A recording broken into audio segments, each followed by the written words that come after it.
À 19h42, vous êtes assis sur votre canapé, en train de faire défiler votre téléphone, en attendant que le dîner arrive.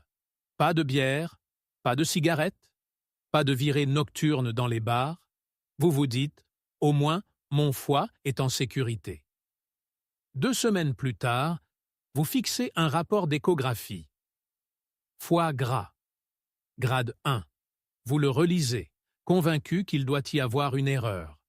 Comment est-ce possible si vous ne buvez pas? Voici l'inconfortable vérité que personne ne vous dit. La forme la plus courante de stéatose hépatique aujourd'hui n'a rien à voir avec l'alcool. Cela se produit discrètement, chez les personnes qui touchent rarement un verre, chez les employés de bureau, chez les jeunes parents, chez les personnes qui pensent ne pas être si malsaines. Votre foie ne traite pas seulement l'alcool, il traite le sucre, et quand il est débordé, il ne se plaint pas, il stocke. De minuscules gouttelettes de graisse commencent à s'accumuler à l'intérieur de vos cellules hépatiques. Pas de douleur, pas d'avertissement, juste des dommages métaboliques lents qui se développent sous la surface. Donc, la vraie question n'est pas « Combien buvez-vous ?» La vraie question est « Que donnez-vous à manger à votre foie chaque jour ?» Dans cette vidéo, vous allez comprendre exactement pourquoi les non-buveurs sont diagnostiqués avec un foie gras à des taux records, ce qui se passe à l'intérieur de votre corps au niveau cellulaire, et surtout, comment inverser le processus avant qu'il ne se transforme en quelque chose de bien plus dangereux. Parce que ce n'est pas une maladie liée à l'alcool, c'est une maladie du métabolisme moderne. Et cela pourrait déjà vous arriver. Si l'alcool n'est pas le principal moteur, alors qu'est-ce qui submerge discrètement votre foie? Pour y répondre, nous devons nous pencher sur une molécule qui a remodelé le métabolisme moderne. Le fructose. Non pas le sucre d'une pomme entière mangée lentement, mais la forme concentrée, liquide et industrielle cachée dans les boissons gazeuses, le café sucré, le thé au lait, les jus emballés, les sauces et même les yaourts sains. C'est là que l'histoire change. Le glucose peut être utilisé par presque toutes les cellules de votre corps. Vos muscles peuvent le brûler. Votre cerveau peut l'utiliser. Vos cellules peuvent le stocker sous forme de glycogène. Le fructose est différent. Presque tout est envoyé directement à votre foie. Votre foie devient l'usine de traitement principale. Et les usines ont des limites.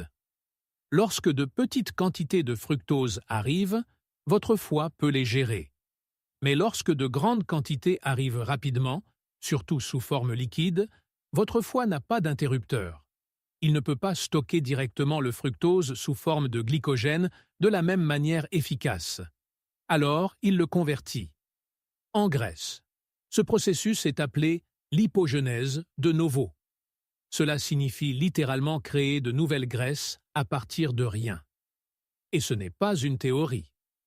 Dans des études métaboliques contrôlées du début des années 2000, les participants consommant des boissons riches en fructose ont montré des augmentations significatives de la graisse hépatique et des triglycérides en quelques semaines. Pas des années, des semaines. Imaginez maintenant que cela se produise silencieusement chaque jour. Une boisson sucrée au déjeuner, une autre l'après-midi, une collation tardive avec des sucres cachés. Pas d'alcool. Pourtant, votre foie est forcé en mode de production constante de graisse. Avec le temps, de minuscules gouttelettes de graisse commencent à s'accumuler à l'intérieur des cellules hépatiques. Au début, c'est réversible. Votre corps est adaptable. Mais à mesure que la graisse s'accumule, quelque chose de plus dangereux commence. L'inflammation, la graisse à l'intérieur des cellules hépatiques, perturbe le fonctionnement cellulaire normal. Elle augmente le stress oxydatif. Elle déclenche des signaux inflammatoires. Votre foie, qui devrait être un régulateur métabolique précis, devient métaboliquement confus. Et c'est là que le problème se propage au-delà du foie. Parce qu'un foie gras ne reste pas un problème hépatique. Il commence à interférer avec la signalisation de l'insuline. Lorsque les cellules hépatiques sont surchargées de graisse, elles deviennent moins sensibles à l'insuline. Le foie continue de libérer du glucose dans la circulation sanguine, même quand il ne devrait pas. La glycémie augmente. L'insuline augmente en réponse. Une insuline chroniquement élevée pousse plus d'énergie vers le stockage des graisses, surtout autour de votre abdomen. Maintenant, l'histoire se connecte. Foie gras, insuline plus élevée. Graisse abdominale croissante, plus d'inflammation. Une boucle. Vous mangez peut-être ce qui semble être un apport calorique modéré. Vous faites peut-être même de l'exercice. Mais si votre foie est métaboliquement surchargé, tout votre système devient orienté vers le stockage et non vers la combustion. Et le plus troublant, vous pouvez vous sentir complètement normal.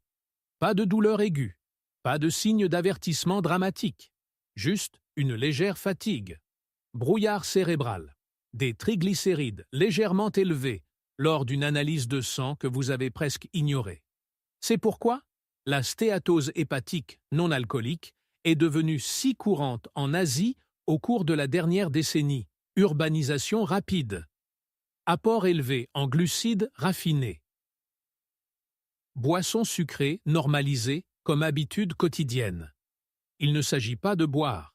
Il s'agit d'une congestion du trafic métabolique à l'intérieur d'un organe qui ne se plaint jamais avant d'être submergé. Donc, la question n'est plus de savoir si vous buvez. La question est la suivante. Combien de sucre liquide votre foie traite-t-il chaque jour? Et plus important encore, pouvez-vous interrompre ce processus avant que les dommages ne deviennent structurels au lieu d'être fonctionnels? Parce qu'une fois que l'inflammation progresse vers la fibrose, l'inversion devient beaucoup plus difficile. Mais avant de parler de solutions, vous devez comprendre une autre pièce du puzzle. Le sommeil, le stress et l'hormone qui décide si votre foie brûle les graisses ou continue d'en produire. Nous devons maintenant parler du signal qui décide si votre foie se répare ou continue de stocker de la graisse. Le cortisol. La plupart des gens considèrent le cortisol comme l'hormone du stress. Ce n'est que la moitié de l'histoire. Le cortisol suit un rythme.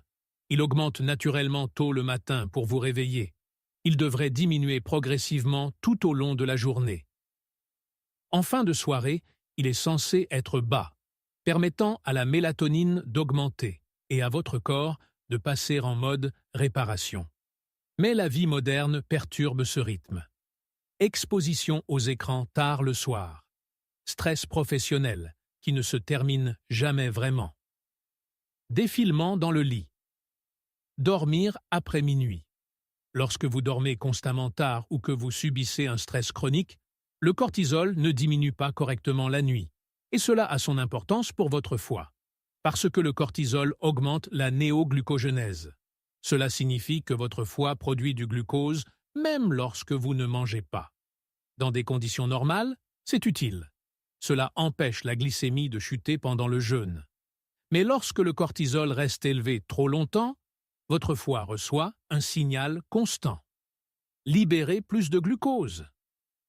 Maintenir l'énergie disponible. Se préparer au danger. Votre corps ne peut pas faire la différence entre une menace réelle et une notification par email à 23h30.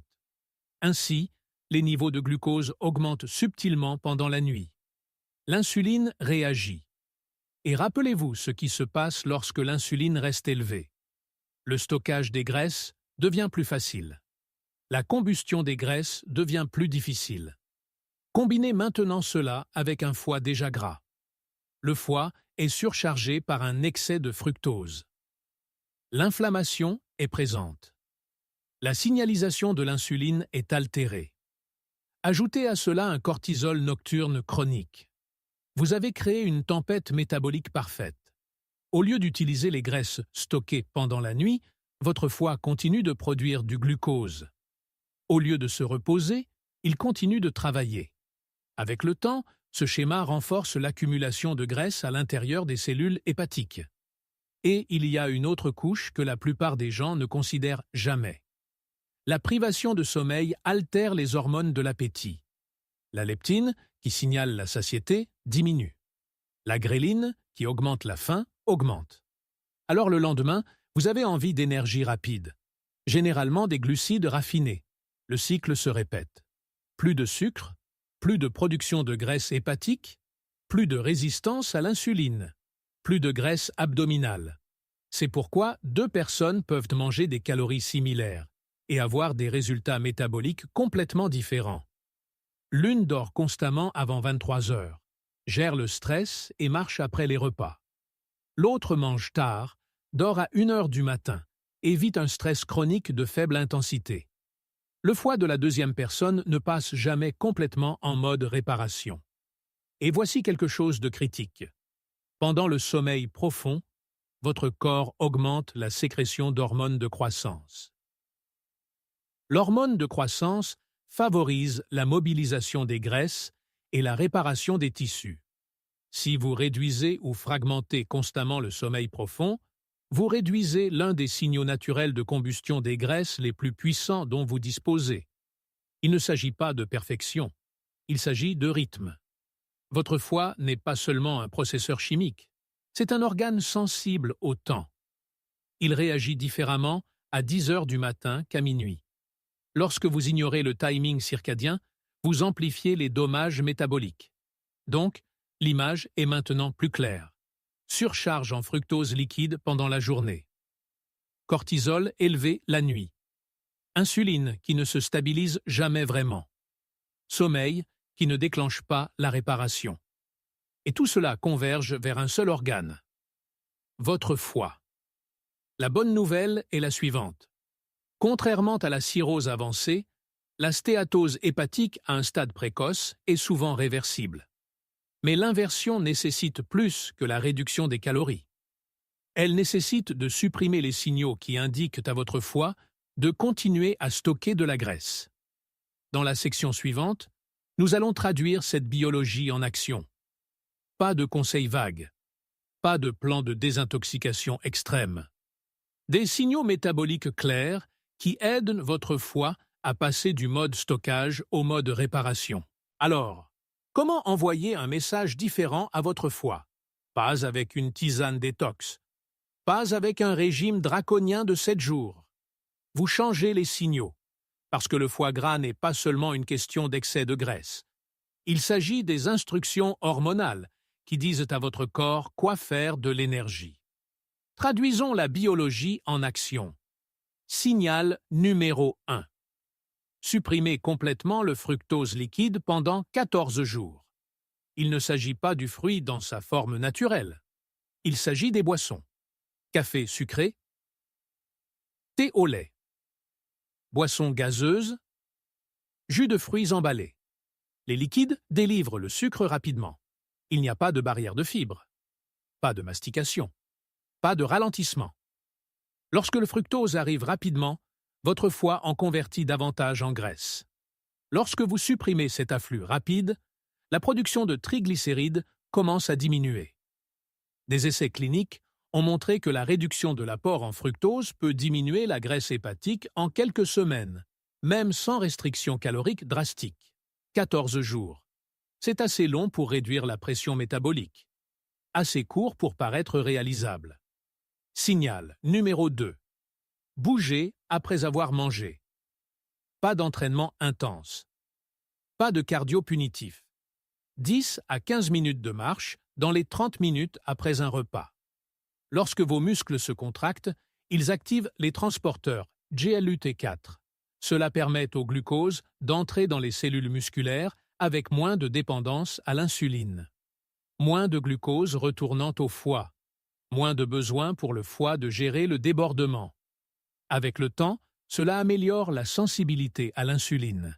Et une sensibilité améliorée à l'insuline réduit la pression de stockage des graisses sur le foie. Signal numéro 3. Privilégiez les protéines le matin. Visez 25 à 30 grammes au petit déjeuner.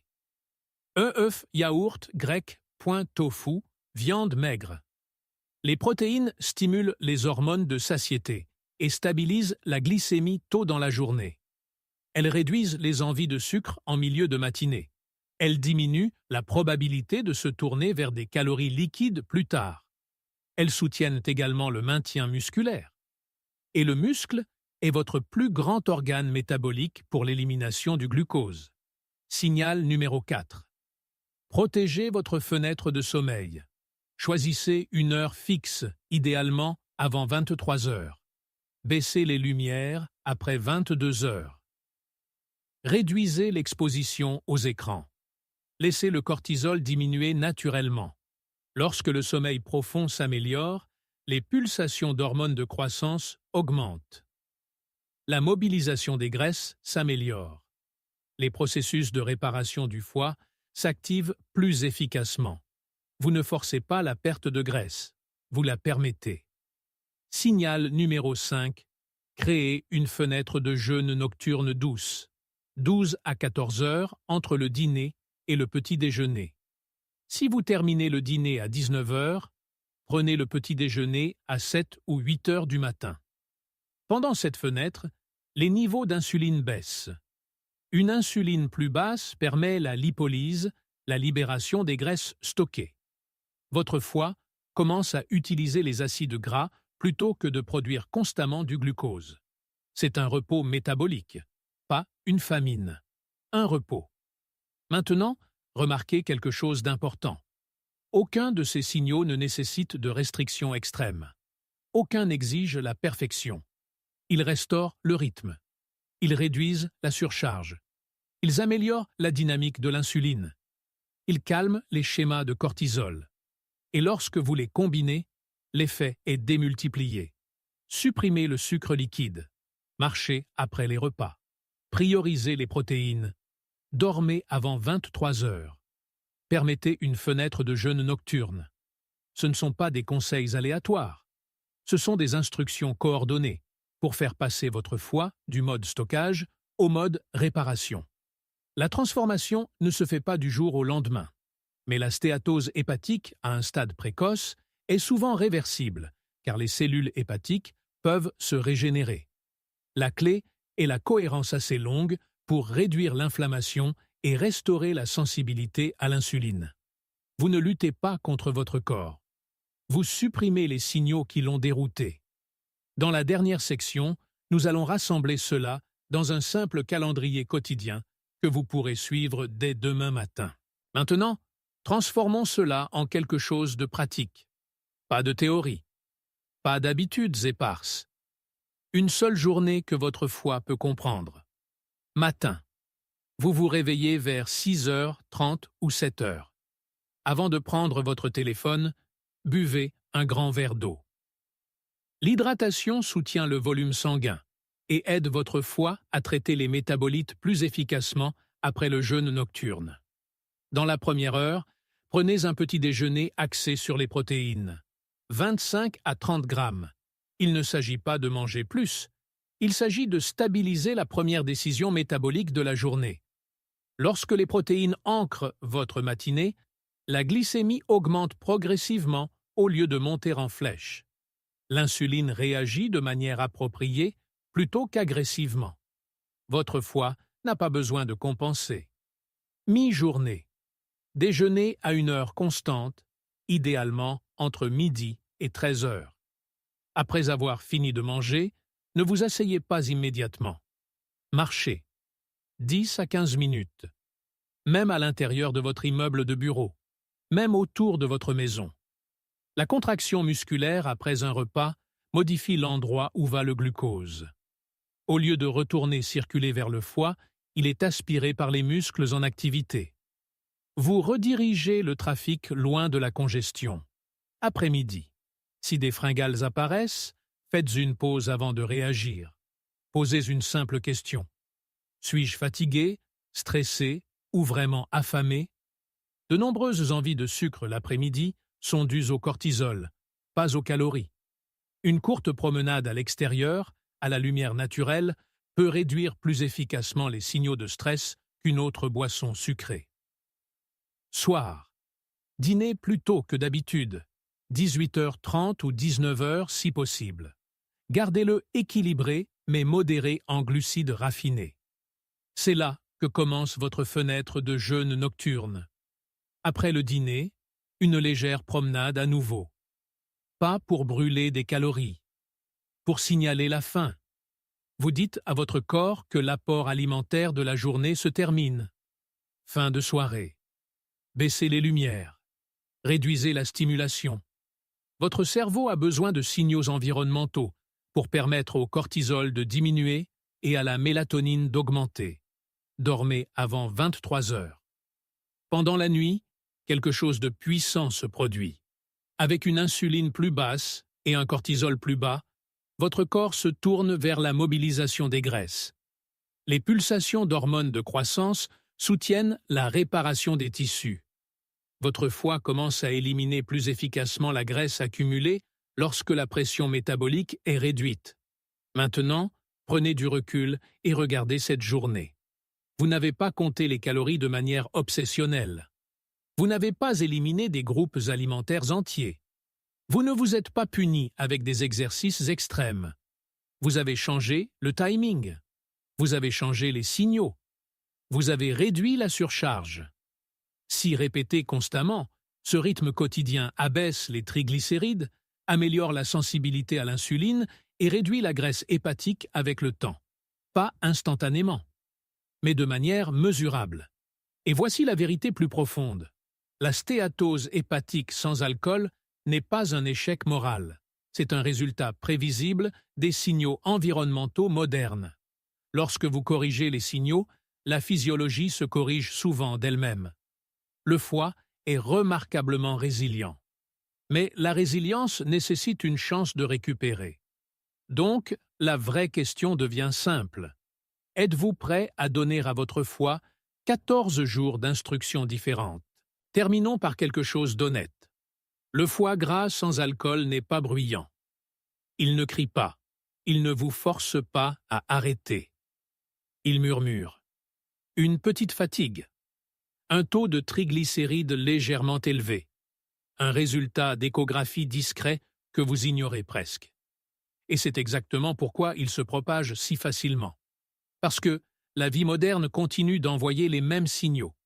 Buvez ceci. Restez éveillé plus tard. Travaillez un peu plus. Bougez un peu moins. Votre foie obéit aux signaux qu'il reçoit. Il ne juge pas, il s'adapte. Le danger n'est pas une boisson sucrée, pas une seule nuit tardive. Le danger est la répétition. Mais voici la partie encourageante. La répétition fonctionne dans les deux sens. Lorsque vous supprimez constamment le sucre liquide, lorsque vous marchez après les repas, lorsque vous protégez votre fenêtre de sommeil, lorsque vous accordez à votre corps un véritable repos nocturne, votre foie commence à s'adapter dans la direction opposée. L'inflammation diminue. La sensibilité à l'insuline s'améliore. Le stockage des graisses ralentit. La réparation s'accélère. Il ne s'agit pas de peur. Il s'agit de prise de conscience. Et si vous avez découvert aujourd'hui que vous avez une stéatose hépatique à un stade précoce, comprenez ceci clairement. Dans de nombreux cas, c'est réversible.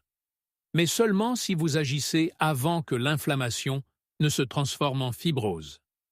Alors, voici ce que je veux que vous fassiez. Pendant les 14 prochains jours, suivez le rythme quotidien dont nous avons discuté. Pas de fructose liquide. Marchez après les repas. Des protéines le matin. Dormez avant 23 heures. 12 à 14 heures de jeûne nocturne. Suivez comment vous vous sentez. Niveau d'énergie. Envie. Tour de taille. Qualité du sommeil. Et ensuite, revenez nous dire ce qui a changé. Dans les commentaires, partagez votre âge et si vous avez déjà eu une échographie ou des enzymes hépatiques anormales. Pas pour juger, pour sensibiliser. Parce que lorsque les gens réalisent qu'ils ne sont pas seuls, le changement devient plus facile. Si cette vidéo vous a aidé à comprendre votre corps plus profondément, abonnez-vous. Cette chaîne ne parle pas de régimes extrêmes. Elle parle de décoder le métabolisme. Ensuite, nous allons décortiquer comment la graisse abdominale et le cortisol interagissent d'une manière que la plupart des gens comprennent complètement mal. Si vous vous souciez de votre santé métabolique à long terme, vous ne voudrez pas manquer cela. Votre foie est résilient. Donnez-lui les bons signaux, et il se battra pour vous.